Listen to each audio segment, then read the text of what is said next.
Hello everybody, it's Darthlord1997 and welcome to part 2 of my Cloverfield 10 years later. This time is another Apoxie Sculpt creation, and this time it's the Cloverfield monster himself, Clover. I believe that's his nickname. I don't know if that's his official name. So, yeah, it's another Apoxie Sculpt creation, just like my Kong Skull Island Skull Crawler. It's the same thing I did with that. Bionicle pieces with Apoxie Sculpt, molded around it, and painted it. So, let's get into it. First things first, here is the comparison with my Kong Skull Island Romeric, or Big One Skull Crawler. Here he is with Clover. I mean, same method for both these. Now, they look vastly different because, well, they're different monsters and different colors and all that. But yeah, if you just wanted to see these two together, there you go. Now let's get on to the actual showcase. Now, just like with my Romeric, or Big One Skull Crawler, this guy does have articulation. That's why I decided to go with the Bionicle pieces. He has a ball-jointed shoulder, little ball joint here, a hinge on the forearm, and a ball-jointed wrist, but I'm not going to move that because then it would interfere with the standing. Same thing here, ball-jointed head, ball-jointed appendages here that he uses to kill whales, ball-jointed hips, hinge knee, ball-jointed heel, and a ball-jointed tail.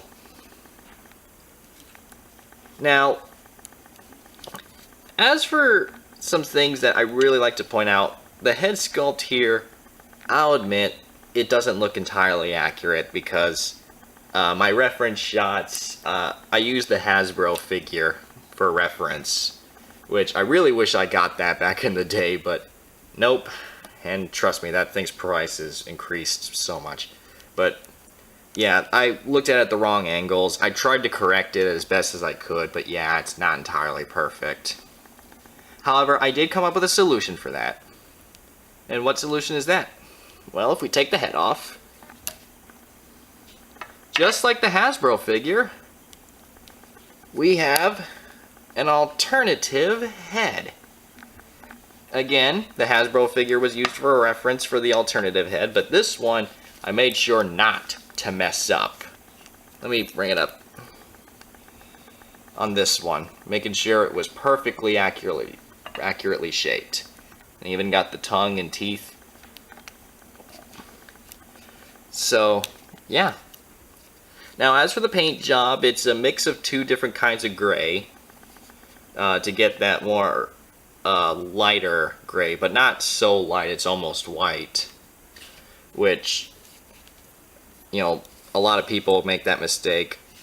I mean, maybe he is that white, but when we see him in darkness, it kind of looks more like this. And also the Hasbro figure had these dark gray spots around, which I added those. So, yeah. Now let's cut to the 360 spin so you can get a good look at this.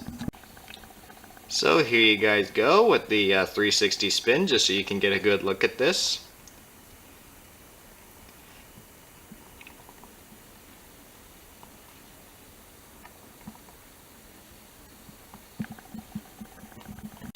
And as for size comparison, here he is with two 6-inch scale Godzilla figures, which, while I did say I really wish I got the Hasbro figure, that is one gripe I have with it, the scale.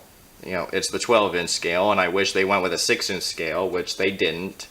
And I'm not sure if we're ever going to get a 6-inch scale Clover, which I hope I'm wrong, but in case we don't, I got this.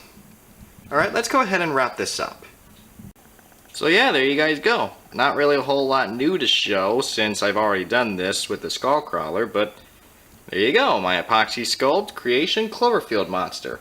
Hope you guys enjoyed it, and I will see you guys next time.